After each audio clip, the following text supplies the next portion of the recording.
प्रविधि यूपीलाई में आज सबसे पहले बात होगी संसद में पीएम मोदी के बयान को लेकर। तो वहीं देंगे जानकारी कि सीएम योगी की अध्यक्षता में हुई कैबिनेट बैठक में किन किन प्रस्तावों को मिली है मंजूरी। साथ ही दिखाएंगे रामनगरी अयोध्या में राम जन्मोत्सव की खुशबू किस तरह से कई गुना बढ़ गई है। तो वहीं बताएंगे आपको कि अंतर जिला पशु तस्कर और पुलिस मुठभेड़ में कैसे दबोचा गया इनामी बदमाश। देंगे जानकारी आपको हर छोटी बड़ी खबर की, लेकिन सबसे पहले खबर संसद में पीएम मोदी के बयान को लेकर।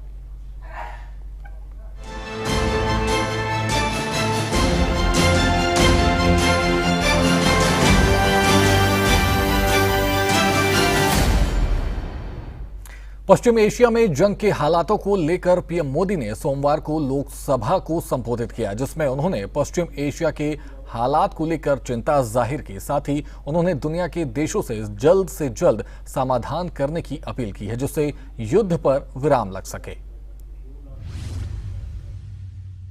गोवर्धन योजना के तहत देश में आज 200 कॉम्प्रेस्ड बायोगैस प्लांट भी काम करना शुरू कर चुके हैं। ये सारे प्रयास आज देश के बहुत काम आ रहे हैं। सरकार ने भविष्य की तैयारी और बढ़ाते हुए शांति एक्ट माध्यम से देश में न्यूक्लियर एनर्जी के उत्पादन को भी प्रोत्साहित किया है।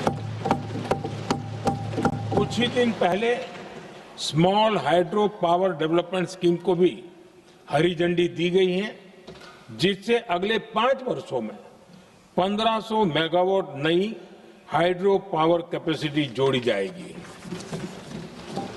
आदरणीय अध्यक्ष जी, जहां तक डिप्लोमेसी की बात है, भारत की भूमिका स्पष्ट है।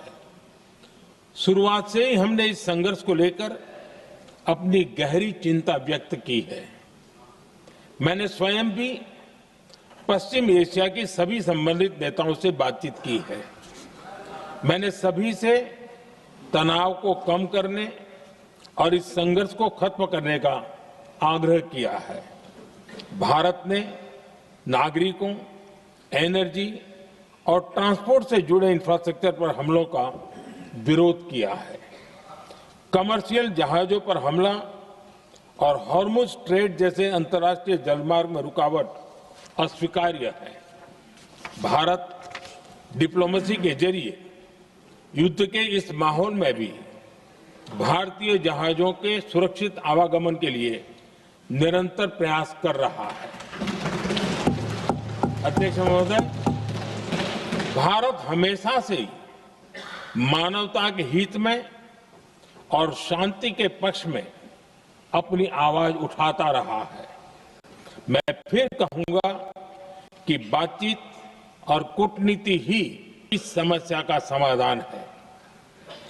हमारे हर प्रयास तनाव को कम करने, इस संघर्ष को समाप्त करने के लिए है। इस युद्ध में किसी के भी जीवन पर संकट मानवता के हित में नहीं है। इसलिए भारत का प्रयास सभी पक्षों को जल्द से जल्द शांतिपूर्ण समाधान के लिए प्रोत्साहित करने का है। अध्यक्ष जी, जब ऐसे संकट आते हैं तो कुछ तत्व इसका गलत फायदा उठाने की कोशिश भी करते हैं। इसलिए कानून व्यवस्था सुनिश्चित करने वाली सभी एजेंसियों को अलर्ट पर रखा गया है। कोस्टल सिक्योरिटी हो, बॉर्डर सिक्योरिटी हो, साइबर सिक्योरिटी हो, स्ट्रेटेजिक इंस्टॉलेशंस हो, सबकी सुरक्षा को और मजबूत किया जा रहा है। अध्यक्ष जी, इस युद्ध के कारण दुनिया में जो कठिन हालात बने हैं, उनका प्रभाव लंबे समय तक बने रहने की आशंका है।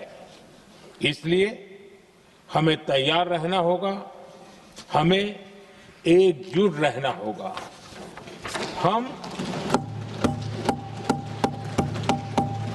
हम कोरोना के समय भी एकजुटता से ऐसी चुनौतियों का सामना कर चुके हैं।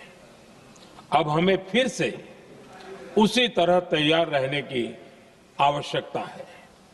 धीरज के साथ संयम के साथ शांत मन से हमें हर चुनौती का मुकाबला करना है और यही हमारी पहचान है, यही हमारी ताकत है। और हां, हमें बहुत सावधान और सतर्क भी रहना है। हालात का फायदा उठाने वाले झूठ फैलाने का प्रयास करेंगे, ऐसे लोगों की कोशिशों को सफल नहीं होने देना है। मैं देश की सभी राज्य सरकारों से भी इस सदन के माध्यम से आग्रह करूंगा, ऐसे समय में कालाबाजारी करने वाले, जमाखोरी करने वाले एक्टिव हो जाते हैं। इसके लिए कड़ी मॉनिटरिंग जरूरी है। जहां से भी ऐसी शिकायतें आती हैं, वहां त्वरित कार्रवाई होनी चाहिए। देश की हर सरकार और देश का हर नागरिक जब मिलकर चलेंगे तो हम हर चुनौती को चुनौती दे सकते हैं। वहीं सीएम योगी की अध्यक्षता में कैबिनेट बैठक, आपको बता दें कि बैठक में 37 प्रस्तावों पर लगी है मुहर। वहीं किसान, ऊर्जा और इंफ्रास्ट्रक्चर के कई मुद्दे मंजूर हुए हैं। आपको बता दें कि गेहूं का एमएसपी 2,585 रुपए प्रति क्विंटल तय किया गया है। वहीं गोरखपुर को सोलर सिटी बनाने के लिए मंजूरी मिली है। तो आपको बता दें कि सीएम योगी की अध्यक्षता में कैबिनेट बैठक हुई, जिसमें 37 प्रस्तावों पर मुहर लगी है।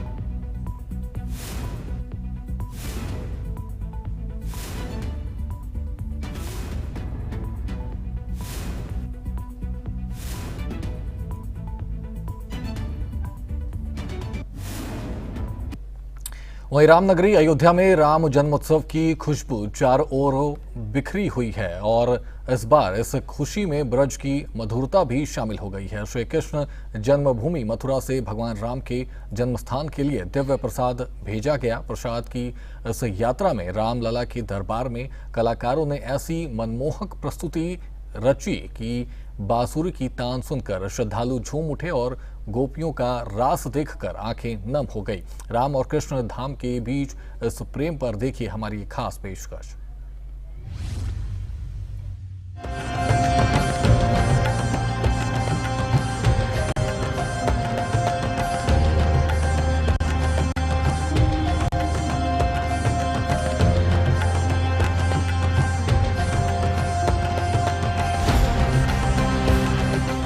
अयोध्या में राम जन्मोत्सव का पावन अवसर एक बार फिर भारतीय संस्कृति की अद्भुत एकता और भक्ति की गहराई को दर्शा रहा है। इस साल रामनवमी के उत्सव में ये विशेष संदेश ब्रज को पावन धरती से आया है, जिसकी तस्वीरें आप देख रहे हैं। दरअसल श्री कृष्ण जन्म मथुरा से श्री राम जन्मभूमि अयोध्या के लिए दिव्य प्रसाद भेजा गया है। ये प्रसाद मात्र मिठाई या भोग नहीं, बल्कि दो महान अवतारों भगवान राम और भगवान कृष्ण के बीच अनंत प्रेम, भक्ति और एकत्व का प्रतीक है। मथुरा के श्री कृष्ण जन्म स्थान में विशेष रूप से ये प्रसाद तैयार किया गया है।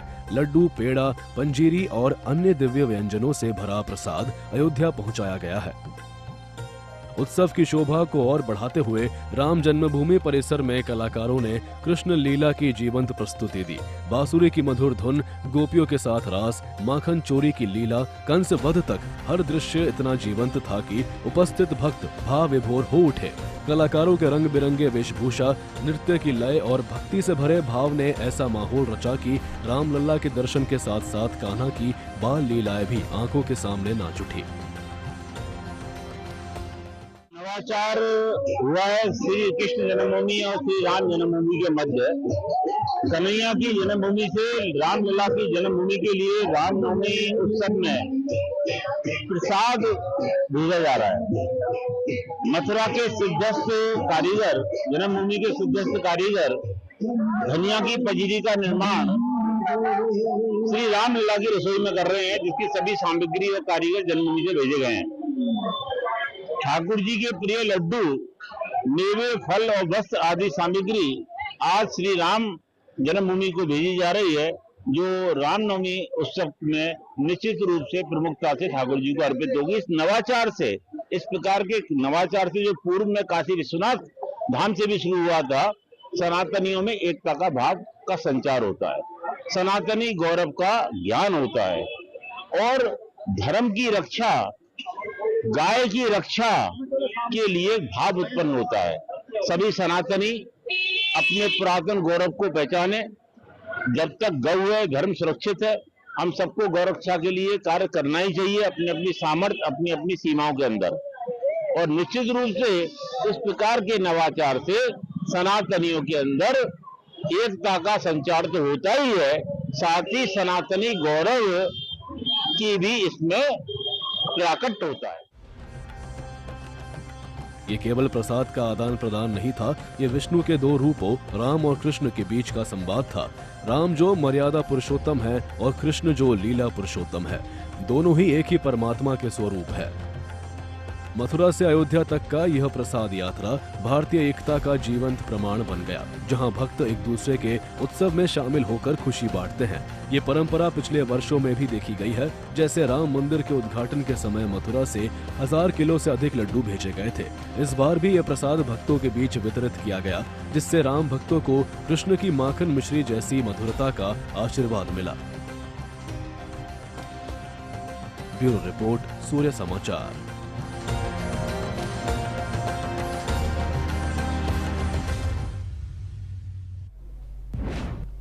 वहीं हापुड़ के धौलाना इलाके में कूलर फैक्ट्री में लगी भीषण आग। आपको बता दें कि शॉर्ट सर्किट की जताई जा रही है आशंका और कर्मचारियों को सुरक्षित बाहर निकाला गया। दमकल की 4 से 5 गाड़ियां मौके पर पहुंची और फैक्ट्री में आग लगने से लाखों रुपए का नुकसान हुआ है। तो आपको बता दें कि हापुड़ के धौलाना इलाके में कूलर फैक्ट्री में भीषण आग लगी, जहां पर शॉर्ट सर्किट की आशंका जताई जा रही है। आपको बता दें कि कूलर फैक्ट्री में यह आग लगी है और इस दौरान कर्मचारियों को सुरक्षित बाहर निकाला गया है। आपको बता दें कि दमकल की 4 से 5 गाड़ियां मौके पर पहुंची और फैक्ट्री में आग लगने से लाखों रुपए का नुकसान हुआ है।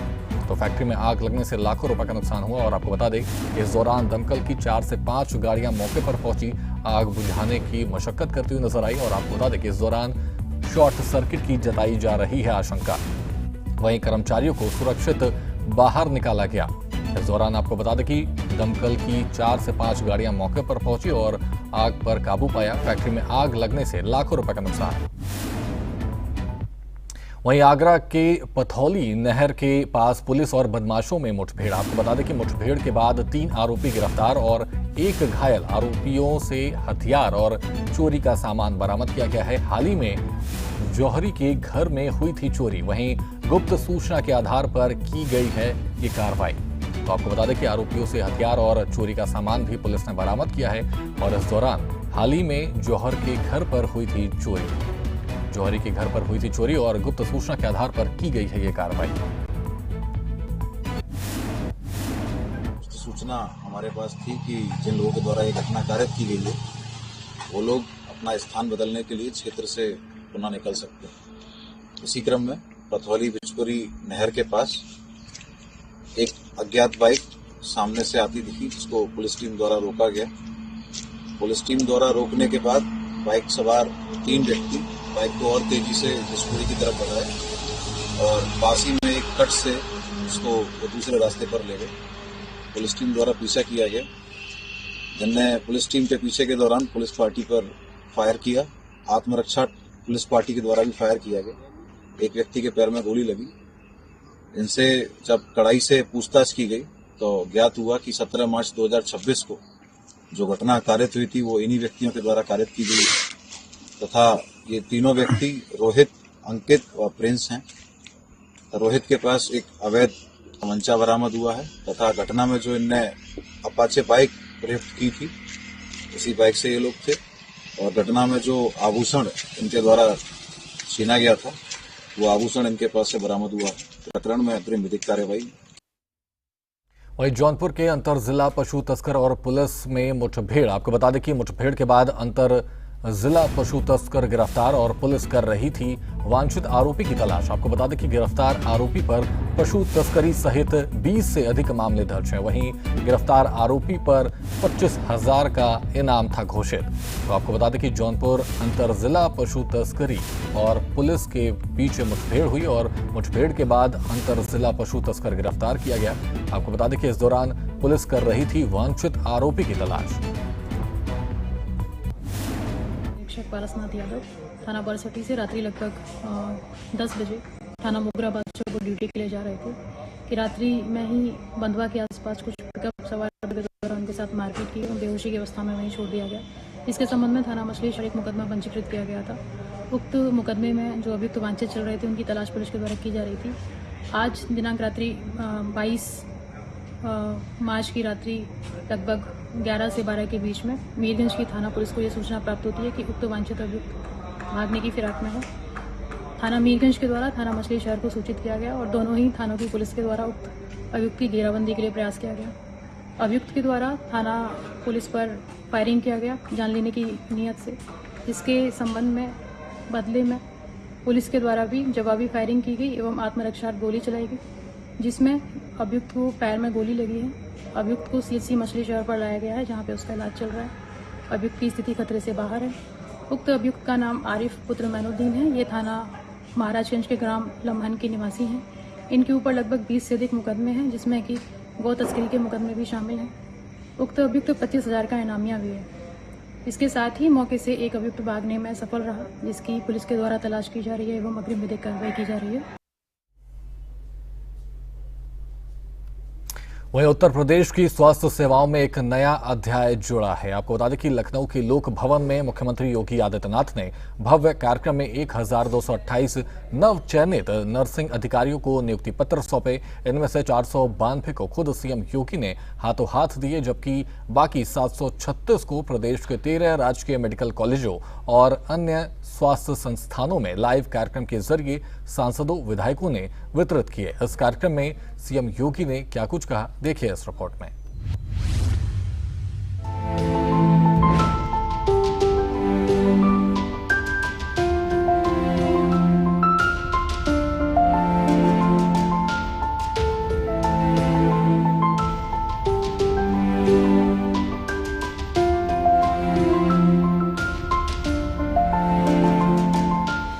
उत्तर प्रदेश के मुख्यमंत्री योगी आदित्यनाथ ने लखनऊ के लोक भवन में एक भव्य कार्यक्रम के दौरान नर्सिंग अधिकारियों को नियुक्ति पत्र वितरित किए। ये कार्यक्रम उत्तर प्रदेश सरकार की स्वास्थ्य सेवाओं को मजबूत करने और युवाओं को रोजगार प्रदान करने की दिशा में एक महत्वपूर्ण कदम के रूप में देखा जा रहा है। योगी सरकार ने कुल 1228 नव चयनित नर्सिंग अधिकारियों को नियुक्ति पत्र सौंपे। इनमें से 492 अभ्यर्थियों को मुख्यमंत्री योगी आदित्यनाथ ने स्वयं लोक भवन सभागार में आयोजित मुख्य कार्यक्रम में नियुक्ति पत्र प्रदान किए।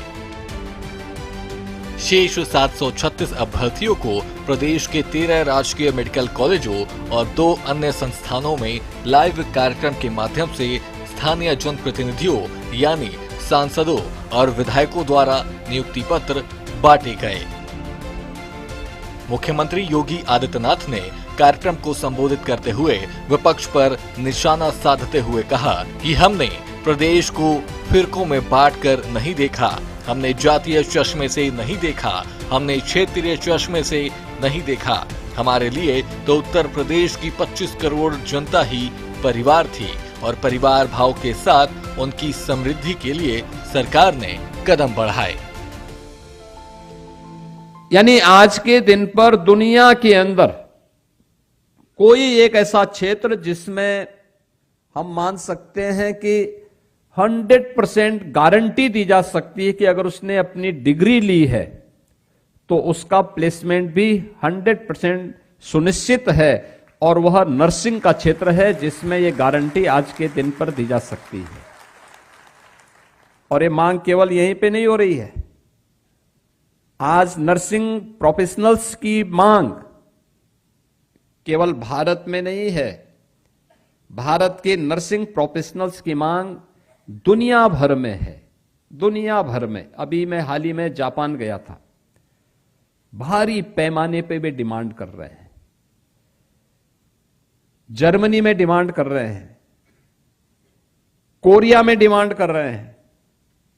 आप यूरोप के तमाम देशों में जाएंगे, वहां पर भारत के नर्सिंग प्रोफेशनल्स के बारे में लोगों के मन में एक भाव है कि हां वे आएंगे, अच्छा कार्य करेंगे, और उस भाव के साथ आज आपको जोड़ने के लिए कि उत्तर प्रदेश के अंदर हम अपने मेडिकल कॉलेजेस में, अपने चिकित्सा संस्थानों में नर्सिंग केयर की बेहतरीन सुविधा उपलब्ध करा सकें। आज इसलिए सरकार आपको यहां पर अपनी सेवाओं के साथ जोड़ रही है और चिकित्सा शिक्षा विभाग आज आपको ये नियुक्ति पत्र यहां पे उपलब्ध करवाने का कार्य कर रहा है कि लोक सेवा आयोग से आप लोगों का चयन हुआ है और अब चिकित्सा शिक्षा विभाग के माध्यम से आप लोगों को इस कार्यक्रम के साथ आगे बढ़ने का काम करना है। इसके साथ ही सीएम योगी ने कहा, नर्सिंग का जो पेशा है ये सेवा और संवेदना का पेशा है। आपकी सेवा और संवेदना जब मरीज के साथ सहयोगी बनती है तो उसके परिणाम हम सभी के सामने आते हैं। उसी सेवा के साथ आपको जोड़ने के लिए ये कार्यक्रम राज्य सरकार ने आगे बढ़ाया है। हर एएनएम जीएनएम के इंस्टीट्यूट जो बंद हो चुके थे पिछली सरकारों में, उसको हम लोगों ने उत्तर प्रदेश के अंदर प्रारंभ किया है और प्रारंभ करने के साथ ही आज मुझे बताते हुए प्रसन्नता है। मैं आपको, मेरे पास वे आंकड़े हैं जो हम लोगों ने 35 ऐसे एएनएम प्रशिक्षण सेंटर थे जो बंद हो चुके थे, उनको फिर से चालू किया गया, प्रारंभ हुए हैं। प्रदेश के अंदर 31 ऐसे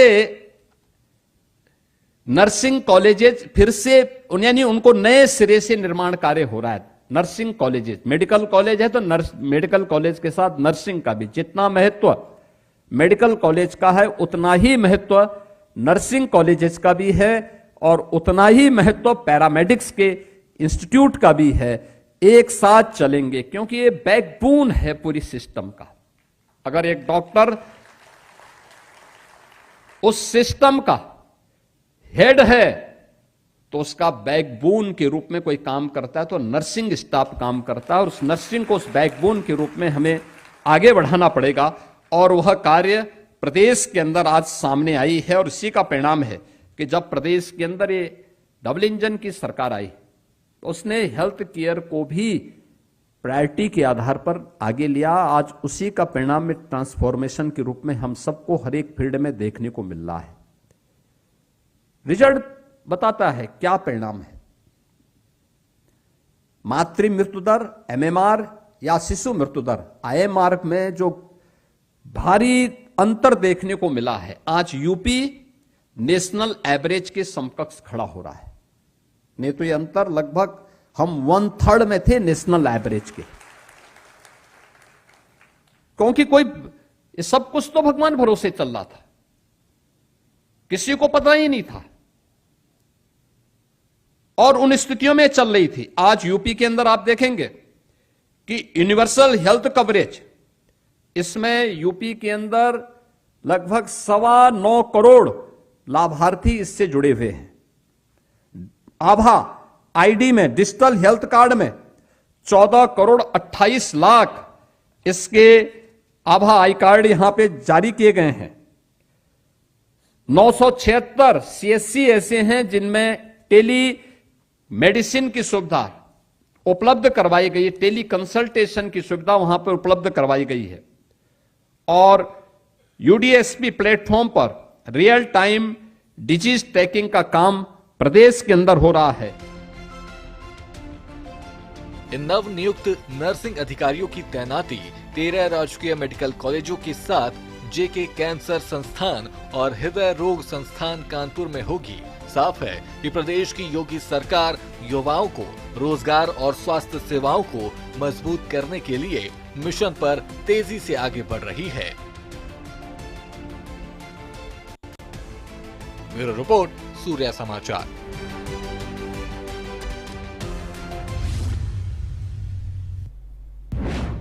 फिलहाल यूपी लाइव में इतना ही। आप बने रहिए सूर्या समाचार के साथ। नमस्कार।